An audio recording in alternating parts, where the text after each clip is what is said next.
Si Yusek Bernardo ang tumulong sa akin para may talaga ako bilang district engineer sa Bulacan First DO noong 2019, panahon ng Secretary ng DPWH si Secretary Mark Villar. Nung panahon na yun, ang tanda ko po, Undersecretary for Operations sa Visayas, si Yusek Bernardo. Taong 2022, na magsimulang magbaba ng pondo sa aking DO, si Yusek Bernardo, ang kasunduan ay 25% para sa proponent. Ang proyekto ayon kay Yusek Bernardo, ang kabuuan ng mga proyektong naibaba ni Yusek Bernardo sa aking DO ay nagkakahalaga ng 350 million na sumusunod. Nandito po. Noong 2023, ang kabuuan ng mga proyekto na ibaba ni Yusek Bernardo sa aking DO ay halagang 710 million. Mula sa halagang ito, 450 million ang pumasok sa NEP, 260 naman po ang sa GAA. Ang para sa proponent, 25% po, at may advance ito na 5 to 15 na kalimitang hinihingi ni Yusek Bernardo kapag ganap na ang NEP base sa pagdinig sa Kamera del Representante. Samantala, ang pondong na BICAM ay may advance payment na 5 to 10 na kalimitang hinihingi matapos ang deliberasyon ng BICAM at ang balansa ay babayaran pagbuo paglabas ng GAA. Ang detalye ng mga proyekto ay nandito po. Noong taong 2024, may kabuuang pondo na 3.3 billion, 150 sa NEP, 300 million sa GAA, 2.85 sa UA. Nung naipababa ni Yusek Bernardo sa aking DO, muling nagpatuloy ang 25% na bayad sa proponent ng mga proyekting to na binibigay ko kay Yusek Bernardo. Tulad ng 2023, ang usapan ay mayroon ding advance payment, depende na lamang kung ito NEP o GAA. Kaya limitang inutusan ko ang aking driver na dalhin ang proponent kay Yusek Bernardo, minsan po sa parking ng Diamond Hotel. Ang detalye ng NEP 2024 ay may andito po nakasulat po. Ayon kay Yusek Bernardo, ang GAA insertions ng 2024 na magkakalaga ng 300 para po 300 million na para kay, sabi niya po sa akin, para kay Senator Bong Revilla na noon ay kumandidato bilang senador para sa 2025. Sinabihan ako ni Yusek Bernardo, Henry, kay Sedbong yan, baka gusto mo tumulong sa kanya. Dagdagan mo ang proponent ko na bahala. Sinabi ko kay Yusek Bernardo, sige po boss. Kaya po imbis na 25, naging 30 ang naging proponent. Doon po sa 3 project na nakalagay po dito. Ang project po ay construction of flood control structure along Angat River, Sipat Section Plaridel, construction of flood control structure along Angat River, Lumang Bayan, construction of flood control structure along Giginto River, Malis Section, Giginto. Ang total po ay 300 million po. Yun po ay ayon kay Yusek Bernardo. Never ko pong nakakausap si Senator Bong Revilla. Never po. Makikita sa listahan ng mga proyektong galing sa UA 2024 na hindi lamang flood control ang mga proyekto, subalit ang proponent ay naglalaro sa 25 hanggang 30%. Noong taong 2025 ay may kabuuang halaga na 2.55 billion ang naipababa ni Yusek Bernardo sa aking DO. Tulad ng mga nakaraang taon, ang proponent ay natiling 25% sa kabuuang halaga ng pondo na naibaba ni Yusek Bernardo sa aking DO. Ang detalye ng proyekto ay nandito po. Marami po ito.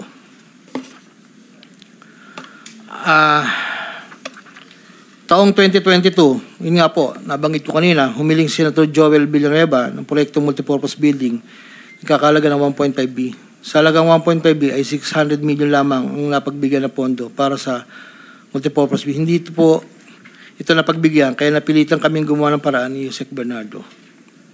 Hindi humingi ng partikular na proyekto o porsyento si Senator Joel, pero inutos ni Yusek Bernardo na bigyan na lamang ng proyekto na may katumbas na 150 million na proponent.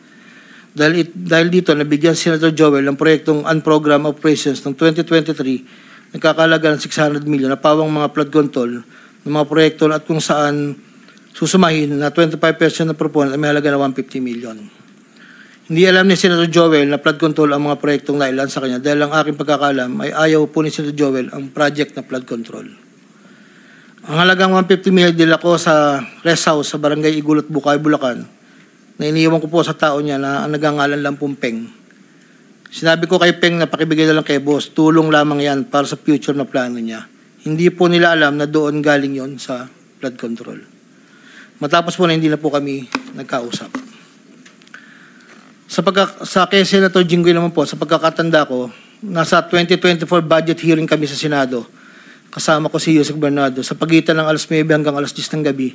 Habang kami naghihintay, tinanong ako ni Yusek Bernardo kung meron pa akong gustong lagyan at meron pang available na 355 si SJE. Ayon po kay Yusek Bernardo. Sabi ko po, boss, meron naman. Sagot ni Yusek Bernardo sa akin na ipasok ko agad sa kanyang listahan ng oras na yon. Agad-agad po akong nagpagawa ng listahan sa staff ko at sa loob ng 10 to 15 minutes, pinasa ko na po ang listahan kay Yusek Bernardo. Ito po ang listahan ng mga proyekto na banggit. Ito po ay puro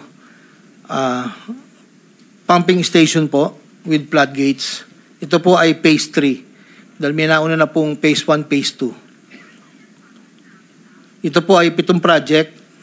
Meron pong 360 million, isang 45, isang 50, dalawang 40 million na may kabuang 355. Ang proponent po nito ay 25% at binigay ko yung Yusek Bernardo kasama ang may iba pang proponent na mga pondong binaba niya sa akin para sa taong 2025. Wala po akong direktang transaksyon o direktang pakipag-ugnayan kay Senator Jinggoy. Pangapat, Congressman Elsaldi ko.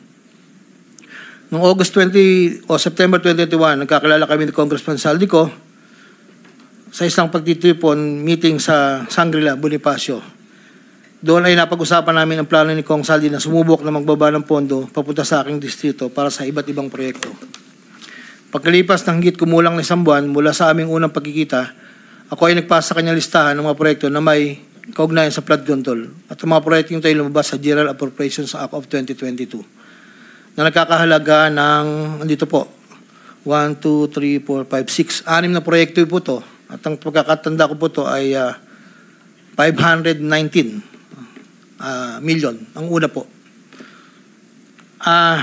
Sa pagitan ng 4 na taon, mula 2022 hanggang 2025, naging tagapagtaguyod si Kong Saldi ng mga proyekto sa Bulacan First. May git kumulang 426 na proyekto. Ang kabuang halaga ng proyekto na ito, ayon po sa nalakap kong record, ay hindi bababa sa 35 billion, 24 million pesos. Million or billion? Billion, Your Honor.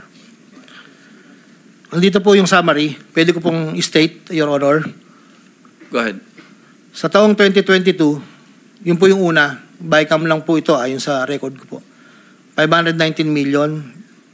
Sa 2023, 5 billion 790 sa NEP, 3 billion 250 sa Bycam, at 3 billion 890 sa UA. 2024, 5.8 billion sa NEP, sa Bycam 5.084, sa UA 3.306. Sa 2024, nagkakalaga po ng total na 14 billion 190, sa 2023 12 billion, sa 2022 519. Noong pong 2025 ay 7 billion 385 na lang po sa NEP. Wala na pong kasunod. Sa bawat proyekto na pinapasok ni Kong Saldi, meron akong binigay na obligasyon sa kanya para sa pondo base sa aming kasunduan. Noong 2022, ang kaniyang hinihingi na budget na sa bawat proyekto ay 20% lamang po. Noong 2022. Kung makikita niyo po, Your Honor, isasabay ko na rin po ito, na yung larawan po nandun po sa, kasama po ako, na nakatayo, yung opisina, yun po yung 20% po na 2022 inaayos po namin doon sa litrato po. Subalit nung taong 2023 hanggang 2025, ito tumaas ng porsyento ng 25% po. Ang pag-abot ng porsyento para kay Kong Saldi sa bawat proyekto ay kadalasang hindi isang baksakan.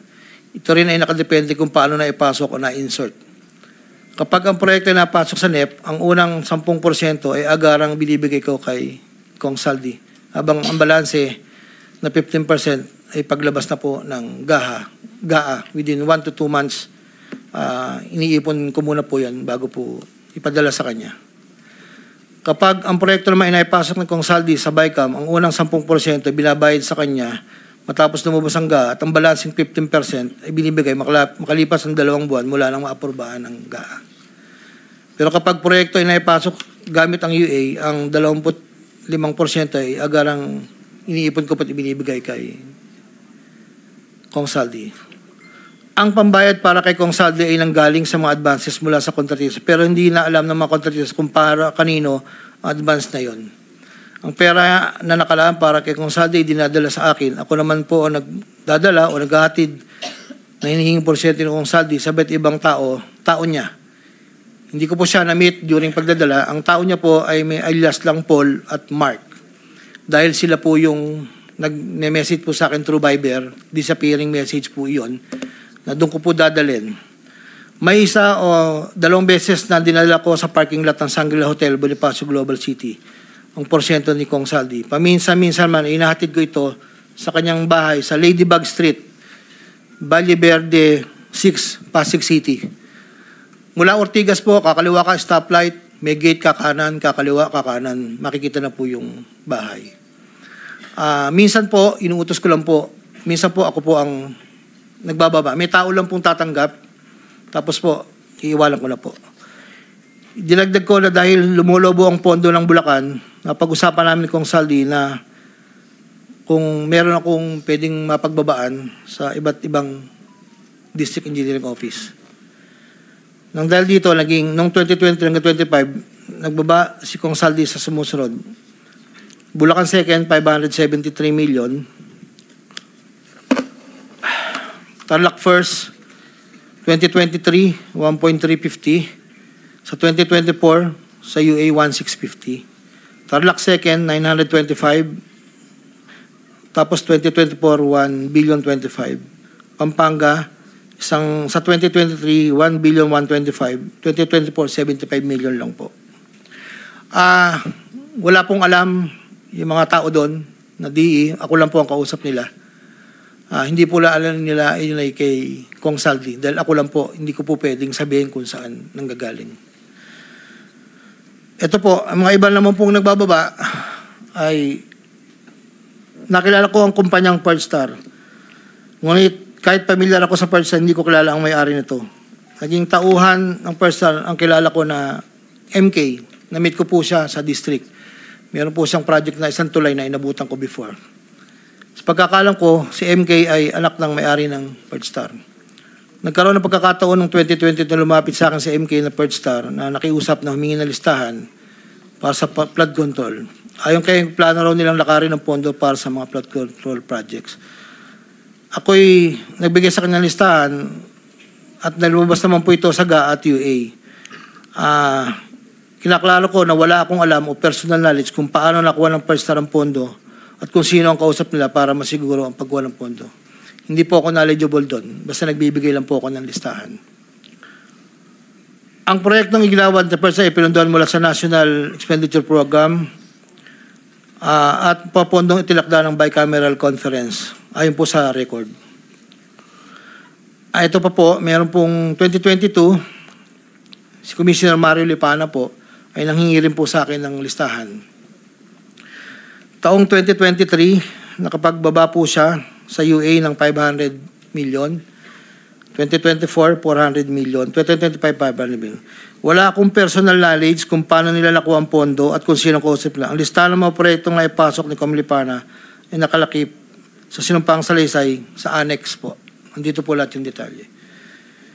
Nung nabanggit po nung nakaraang hearing, former Congressman Mitch Kaayon, noong taong 2021, nakilala ko si isang pagtitipon, hindi ko na po matandaan, alam ko po birthday, na noon ay Yusek pa po, ang pagkakatanda ko. Dito ay nakapag-usap kami at tinanong niya kung pwede siya magpababa ng pondo sa aking DO. At sinagot ko naman na opo, pwede po. Noong taong 2022, nakapagbaba ng halagang 411 million sa GAA si Yusek Mitch na may usapan kami na may gastos na 10% lang po. Hindi niya po pinakailaman yon. Sabi niya, bahala ka na kung sino man ang mananalod contractor niyan. Noong ika-4 na pagdinig ng Senate Blue Ribbon Committee hearing, may 2 larawan na pinakita ang chairman ng Senate Blue Ribbon Committee, Senator Pampilo Lacson, kay Engineer Bryce Hernandez.